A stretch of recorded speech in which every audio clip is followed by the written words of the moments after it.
Isak! There was a time when Alexander Isak looked like the next unstoppable striker in world football. At Newcastle, he wasn't just scoring goals, he was making defenders look helpless. The movement, the finishing, the elegance, the ability to create something out of nothing, everything suggested that a world-class striker was emerging. So when Liverpool brought him in, the expectations were enormous. But now, the question is impossible to ignore. What happened to Isak? How does a striker who looked almost unplayable at Newcastle suddenly struggle to deliver when the spotlight gets even brighter? And more importantly, is Isak actually the problem, or has Liverpool failed to unlock the player we thought we knew? Before we get into it, subscribe to the Ballers Zone for football analysis that goes beyond the scoreline. To understand what happened to Isak, we have to go back to Newcastle.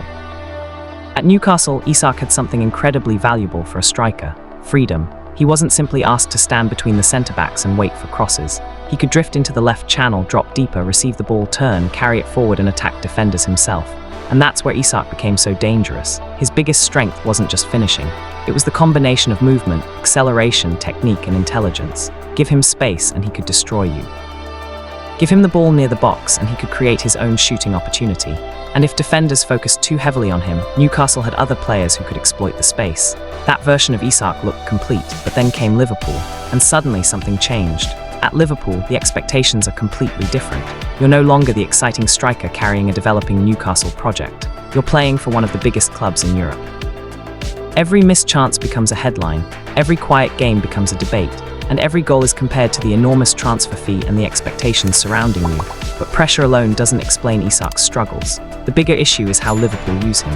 Liverpool's attacking structure demands a lot from their centre-forward. The striker has to press aggressively, attack space, combine with teammates and constantly make intelligent movements around the penalty area. But here's the interesting part. Isak isn't necessarily at his best when everything is predetermined. His greatest quality has always been improvisation. At Newcastle, he could receive the ball and decide what happens next. At Liverpool, there are moments where he looks like he's waiting for the game to come to him, and that's dangerous, because Isak is at his best when he's involved in the attack, not when he's simply waiting for the final pass. But there's another problem, and this might be the part that explains everything: confidence. Watch Isak closely.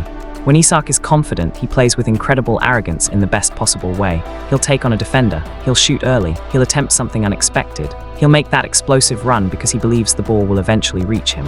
But when confidence disappears, his game becomes completely different. The extra touch appears, the hesitation appears.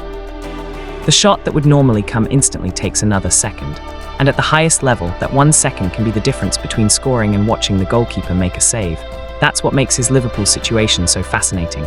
Because the player hasn't suddenly forgotten how to play football. The ability is still there. The question is whether the confidence is. Calling Isak a flop might be easy, but it could also be premature.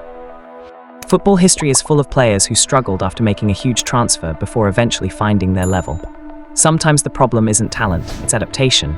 New teammates, new tactical instructions, new expectations, new pressure, and perhaps most importantly, a new identity. At Newcastle, Isak knew exactly who he was. At Liverpool, he's still trying to figure out what the team needs him to be, and that's the difference. There's another reason the criticism around Isak has become so intense. People saw his Newcastle performances and started imagining what his ceiling could be. His movement reminded people of classic Brazilian forwards. His ability to glide past defenders created comparisons to elite strikers from previous generations. But here's the uncomfortable truth: potential is not the same thing as consistency. Being capable of producing world-class moments doesn't make you a world-class player. You have to do it repeatedly. And that's exactly what Isak hasn't managed to do at Liverpool. Not yet. So what happens next? This is where the story gets really interesting. Because Liverpool now have a choice. Do they continue building around Isak and try to recreate the environment where he was at his best? Or do they demand that Isak completely adapt himself to Liverpool? The answer could determine his future. Because if Liverpool can restore the freedom, confidence and attacking rhythm we saw at Newcastle, we could eventually see that player again. The frightening player, the striker who could score from almost anywhere. The player defenders didn't want running at them. But if the current pattern continues, if Isak remains disconnected from Liverpool's attack, if the goals don't come, then the narrative will become much harder to change. And suddenly the question won't be, what happened to Isak? It will become, was the Newcastle version of Isak ever going to survive at Liverpool? And that's the real mystery. Because somewhere inside that Liverpool shirt is still the player Newcastle fans watch terrorize Premier League defences. The question is whether Liverpool can find him before the football world completely gives up on him. This is the Ballers Zone. And if you want football analysis that looks beyond the obvious, subscribe.